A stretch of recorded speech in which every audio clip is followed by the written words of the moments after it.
to What Writers Should Know. We're a little bit late for our live that was supposed to be about 10 minutes ago. I'm just going to blame technical difficulties. I am Erica Lance. I'm an author, but I'm also the CEO and founder of Four Horsemen Publications. With me today is Chelsea Burton Dunn. Chelsea, tell the listeners about you. Well, I'm also an author, and I help with media relations for Four Horsemen. So I do a lot of video creation and post creation for Four Horsemen. Awesome, awesome. So today I wanted to talk about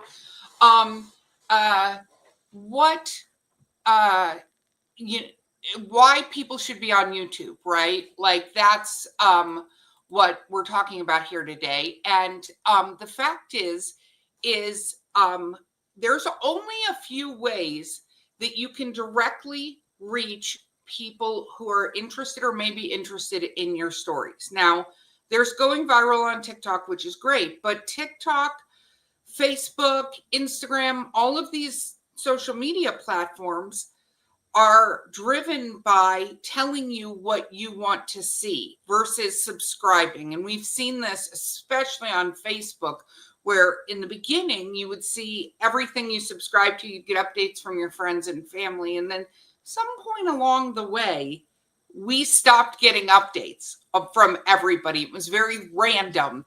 And people go, oh my gosh, did you see this on Facebook from some friend or family? And I'm like, no. And you go look, and there are like 30 posts that you didn't see. Yeah. Oh, happens all the time. My mother-in-law asks me regularly, did you see so-and-so's pictures? And I'm like, no, nope, didn't pop up for me. I have to go seek them out to be able to see them. Exactly. And so when that all happened and when that all changed, as my glasses are weirdly getting fogged up, I guess I'm just excited about this topic. So there are two ways that you can absolutely ensure your fans see your content. One of them is newsletters, because when they subscribe, they give an email. And that email, then they receive an email from you when you send a newsletter. That's why newsletters, which will be a whole different one we'll do, are vital because they always instantly get communication directly from you, and they've agreed that they want that communication. Mm-hmm. But YouTube, why YouTube is so cool is when you subscribe, you get notified of all of the content posted by those people you subscribe to. Like yes. You go into your app for YouTube or on YouTube, and not that it doesn't make suggestions. I do love sometimes it makes suggestions, but you go in your subscriptions, it shows you all of your subscriptions. I'm subscribed to 4HP, so I'm seeing myself live on this right now.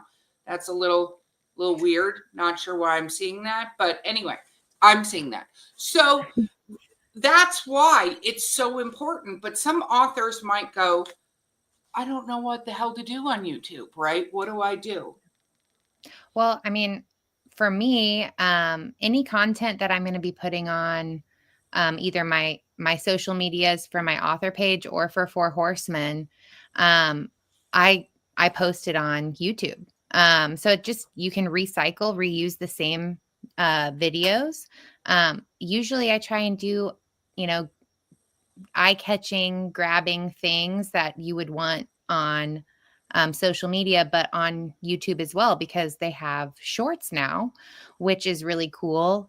Similar to TikTok, where people can scroll and see short form videos or longer form videos like this that are informational, or for an author, it's awesome. You can literally take time and talk about your writing process, talk about how you were inspired to write your books. And if people are subscribed to you and like your books and like you, they're going to want to watch those. That, and I also think there is another way to go about this, which is what I refer to as doom scrolling. Mm-hmm. So here's the thing about being an author and stuff. I mean, there are people that would love to hear Stephen King talk about writing forever and ever and stuff like that, right? Because he's Stephen King. Not that people don't want to hear authors talk about it, but it's not necessarily a doom scrolling kind of thing. But all of us have hobbies or interests or things like that. Whether it's you're an animal lover and you have a bunch of pets and you can do little videos about your pets, or you're a huge fan of horror movies and you can talk about the horror movies that you love watching. And these are just some examples. You could be a crochet person. The other day I was talking to my daughter who loves puzzles, and she was like, I think I'm gonna just start videoing myself doing puzzles. Literally just her hands and moving the pieces and doing the puzzles, because people get interested. And what they do is what I call doom scrolling, which is when they're looking and they are being served information on a topic that they're interested in. And this is true with all the social medias, but you want to use YouTube and have people subscribe to YouTube, because they will absolutely be guaranteed to get information from you.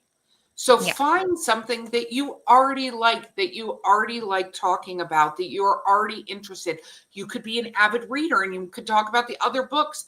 What will happen is people will subscribe to you because of this other topic, and then they find out you're a writer and they get very excited because they're already interested in what you're saying. And you can put shops on your page and things like that, your website. You can put links in the show notes that you do, the little reels that tell people about your writing and your work so they can follow you. So being an author doesn't have to be front and central, because a lot of times people don't want to keep hearing you go, buy my book, here's my book, buy my book. Not that you can't throw those in, but I wouldn't go buy my book. I'd go, it's on sale on this site, or I'm excited because I'm going to do a signing here, or I'm going to be at this convention, and talk about that. But you're not going buy my book. You're talking about book buying adjacent activities. Right.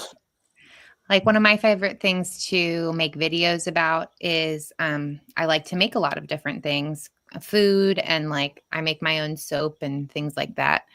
So I make videos about those sorts of things. So people who happen to also love, homemade cooking and also like to make their own soap might see my video and then find out, oh, she writes books. Well, let me see what her books are about.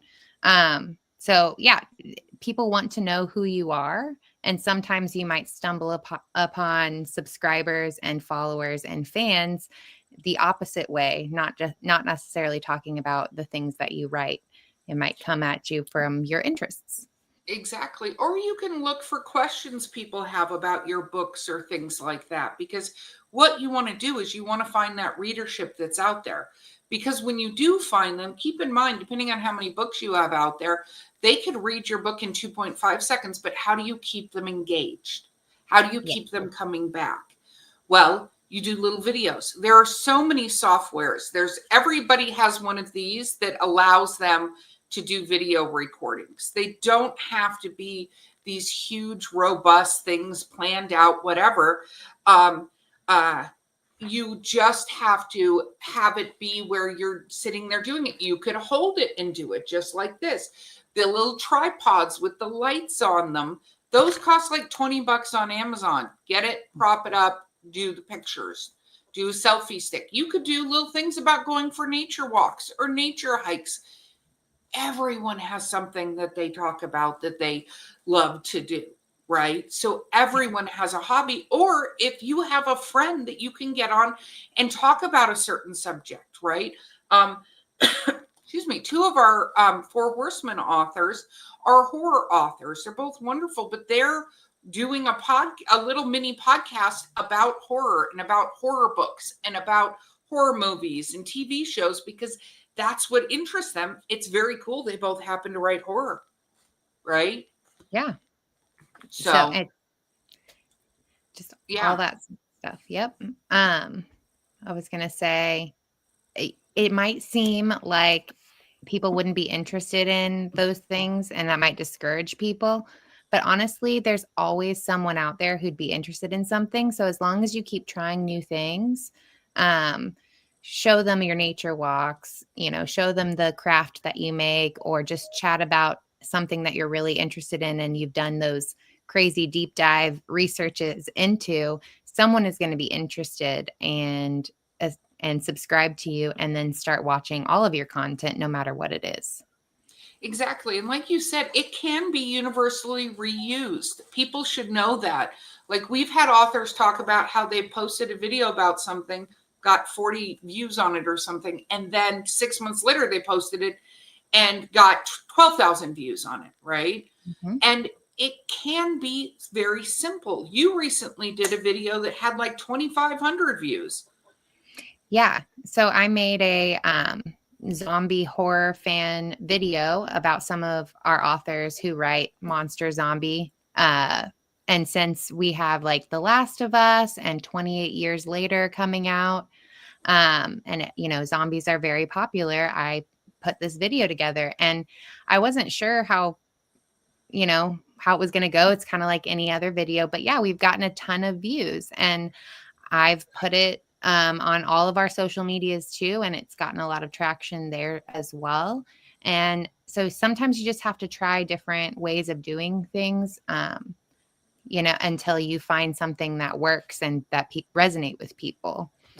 Yeah, I agree. And one of the things I think that is important for everybody to know as well is there are very easy products out there, like Canva, for instance, which has it's very easy to use. It has walkthrough explanations.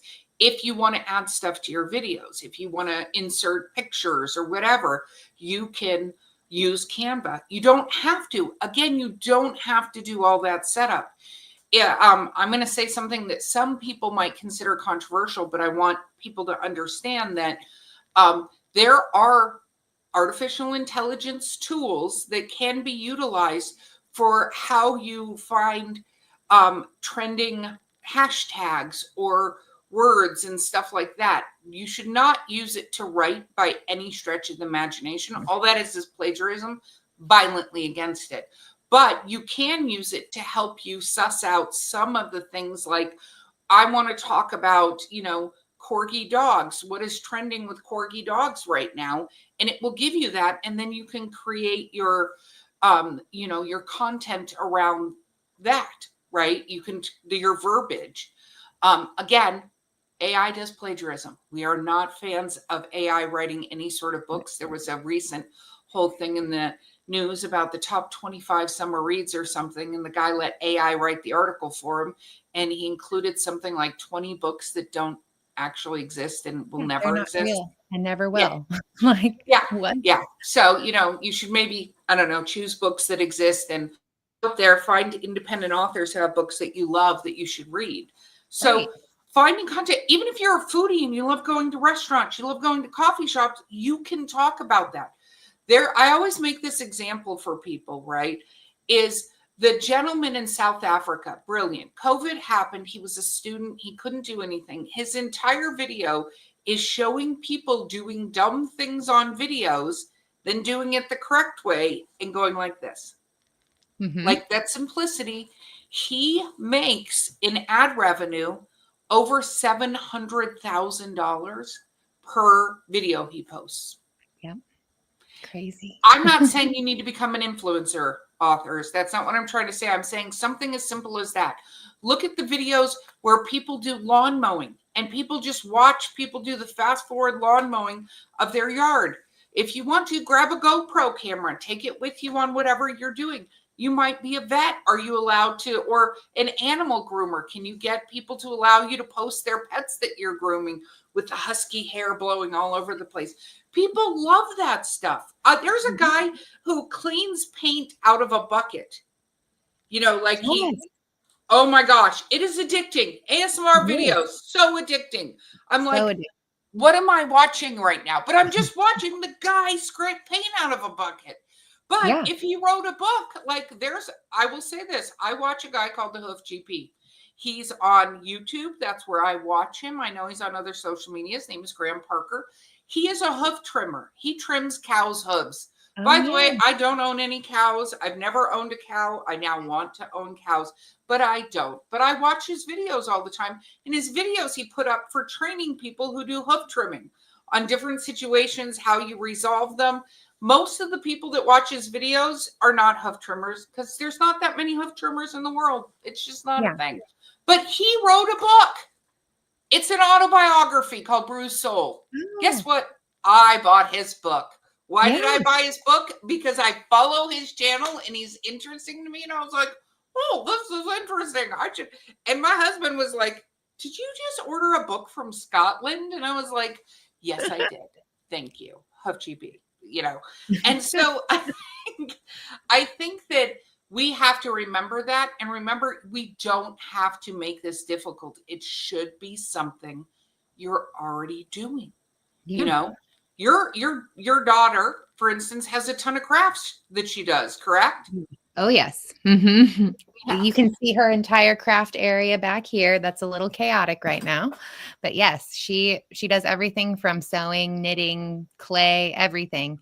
And she actually has asked me if she can make her own YouTube channel to just show off, her stuff. And I told her, yeah. So we're, building up some things for that. But literally, it can be anything like that. And if she decided to write a book, people might buy her book, or they might want to buy her crafts from watching her make stuff. You never know. Exactly. And you could be one of these people that crochets the little mushrooms. You have no idea. You just get a little video stand and video yourself doing it. People get fascinated with these things. So as an author, be on YouTube. Be on YouTube because people can subscribe to you and they get your content, whatever you're talking about. You can reuse these videos on Instagram, TikTok, Facebook, wherever the heck you want to put them. You can reuse them, and you can repost them months later as long as they're not date specific. But go ahead and talk about the things in your life. I would also do the caveat of this. Do not share personal information about your house or where you live. Eventually, when you become popular, you get creepy fans. So don't do that. Like, I always hate when authors are doing unboxing videos and you can see the address on their box. I'm like, black that out before you do an unboxing. But that's a type of video you could do as an author, even if you do gardening videos. It doesn't matter if you're gardening. I'm becoming a beekeeper. I'm going to be doing videos about beekeeping because did you know bees recognize faces? And like when Queen Elizabeth died, because she used to go through the bees over in England, they did a funeral thing. Like, you have to tell the bees when there's major life events, because they find that, like, if their person doesn't show up for a while, they get depressed. Did you know that? I didn't know that. I didn't See, know that. Look, content instantly right there where I can talk about bees not knowing each other. So if you're an author, I promise you have a hobby, an interest, an activity that you do that people would be interested in watching. So create your channel and then slide in stuff about being an author, slide in stuff about events that you've done, but be on YouTube. And you can start off, if you want to, post one video every month. Then post 2 videos every month until you figure it out, and you figure out when you go places, because these videos aren't long. Like this one, we're going to be 20 minutes because we're talking about a topic. You don't have to talk for 20 minutes about bees. You could pop on and do a 1-minute video where you go, did you know that you need to tell your bees about when you leave and stuff like that? Because that's all it takes. 1 minute. 1 minute. Doom scrolling videos for 1 minute. It's awesome. Yeah, and you can use something like what is this that I'm using? StreamYard, and it has a little tool that will slice up your videos for you. So you can even do longer ones and talk about that. So, Chelsea, what final advice do you have for people out there? I would just say keep making stuff and putting it out there, and like, just repeat myself, I guess. Someone will like what you're putting out there. So just try everything. It's not going to hurt, and you'll find your audience. Exactly. And final thought for me is, it doesn't matter whether you want to be on camera or not. Listen, the internet is for trolls. We know that. But the fact of the matter is, you could just show your hands doing the activity or whatever. But you are beautiful. You are wonderful. And it doesn't matter what the crowd at large out there thinks of you, because the trolls out there that you may or may not hear about are not going to be as supportive as the people who are out there that love what you're doing and love your content. So pick a topic, pick something that you're interested in. It doesn't matter what it is. and find a way to create a channel where you're just talking about your interests, and it can be 10 different interests. So that's what I have for you. Okay. Chelsea, anything else to say to everyone here? Just, yeah, no, you're going to do great. Just try. You're going to do great. I love the support of mom. Okay, everybody, this is what writers should know. Don't forget, like, subscribe. There's a bunch of links in the show notes and stuff. We want you to be successful in what you're doing, even if you're not an author. This is what you should do. Have a fun YouTube channel. That's how it starts. And don't be doing it to monetize things. Be doing it to find your fan base of whatever you do. And we will see you next time.